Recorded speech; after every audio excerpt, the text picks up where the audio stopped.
পার্থ জ্যোতিপ্রিয় জেলে তৃণমূলের আরও 2 বিধায়ক জেলবন্দি। 24 লোকসভা ভোটে এই 4 বিধায়কের কেন্দ্রে বাড়তি নজর দিচ্ছে তৃণমূল। 4 কেন্দ্রে লিড ধরে রাখতে তারা মরিয়া। জেলা নেতৃত্বের পাশাপাশি রাজ্য নেতাদেরও এই 4 কেন্দ্রের দায়িত্ব নিতে হবে নির্দেশ তৃণমূলের। গরু পাচার, কয়লা পাচার, নিয়োগ দুর্নীতি থেকে রেশন দুর্নীতি, একের পর এক দুর্নীতিতে তোলপাড় হয়েছে রাজ্য রাজনীতি। গ্রেফতার হয়েছেন হেভিওয়েট নেতা মন্ত্রীরা, এখনো জেলে রয়েছেন তৃণমূলের 4 বিধায়ক। নিয়োগ দুর্নীতি মামলায় জেলে প্রাক্তন শিক্ষামন্ত্রী পার্থ চট্টোপাধ্যায়, তিনি বেহালা পশ্চিম কেন্দ্রের বিধায়ক। রেশন দুর্নীতি মামলায় গ্রেফতার প্রাক্তন খাদ্যমন্ত্রী জ্যোতিপ্রিয় মল্লিক, তিনি উত্তর 24 পরগনার হাবড়ার বিধায়ক। নিয়োগ দুর্নীতি মামলায় জেলবন্দি আরো 2 তৃণমূল বিধায়ক, নদিয়ার পলাশীপাড়ার মানিক ভট্টাচার্য এবং মুর্শিদাবাদের বড়োয়ার জীবন কৃষ্ণ সাহা, অর্থাৎ 4 বিধায়ক জেলে। তৃণমূল সূত্রে খবর, এর জেরে এই বিধানসভা এলাকাগুলিতে সংগঠন সেরকম জমাট নয়, তাই এই 4 কেন্দ্রে এবার বাড়তি নজর দিচ্ছে তৃণমূল। ওটা দল সমস্তভাবে খতিয়ে দেখে যা যা সাংগঠনিক ব্যবস্থা নেওয়ার কথা দলীয় নেতৃত্ব যথাযথভাবে সেই সাংগঠনিক ব্যবস্থা নিচ্ছেন, এবং যাদেরকে কাস্টাডিতে রাখা হয়েছে সেই কেন্দ্রগুলি থেকেও তৃণমূল কংগ্রেস কিন্তু লিড পাবে।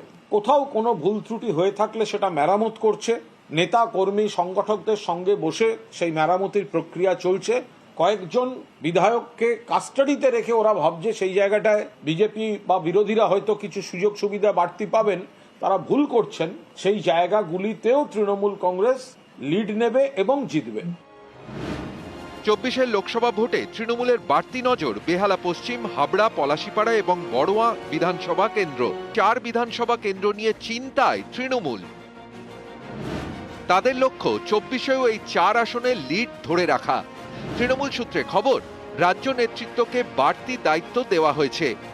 এই 4 কেন্দ্রে জেলা সভাপতিদের সঙ্গে প্রচার করবেন রাজ্য স্তরের নেতারাও। দুর্নীতিকাণ্ডে যারা গ্রেপ্তার হয়েছেন, এক্ষেত্রে দাঁড়িয়ে দায় তাদেরই। দল যে কোনোভাবে তাদের দায় নিজেদের ঘাড়ে রাখবে না তা ইতিমধ্যেই পরিষ্কার করে দেওয়া হয়েছে। তবে লোকসভা নির্বাচনের ক্ষেত্রে দাঁড়িয়ে যেহেতু বিধানসভা কেন্দ্রগুলো থেকেও লিড বজায় রাখতে চাইছে তৃণমূল কংগ্রেস, তাই এই সমস্ত জায়গাতে না থাকা বিধায়কদের দায়িত্ব অনেক নেতার ঘাড়ি দিচ্ছে হচ্ছে তৃণমূল। তবে শুধুমাত্র জেলা সংগঠনের ওপর সেই দায়িত্ব থাকছে না, বহু ক্ষেত্রে দাঁড়িয়ে শীর্ষস্তরের নেতারাও এই সমস্ত বিধানসভা কেন্দ্রগুলোতে যথাযথভাবে নজরদারি চালাবেন, যাতে লোকসভা নির্বাচনের প্রাক্কালে এই বিধানসভা কেন্দ্রগুলোতে কোনো ধরনের জটিলতা তৈরি না হয়। ক্যামেরা জ্যোতির্ময় বসুর সাথে আবির ঘোষাল, নিউজ 18 বাংলা, কলকাতা।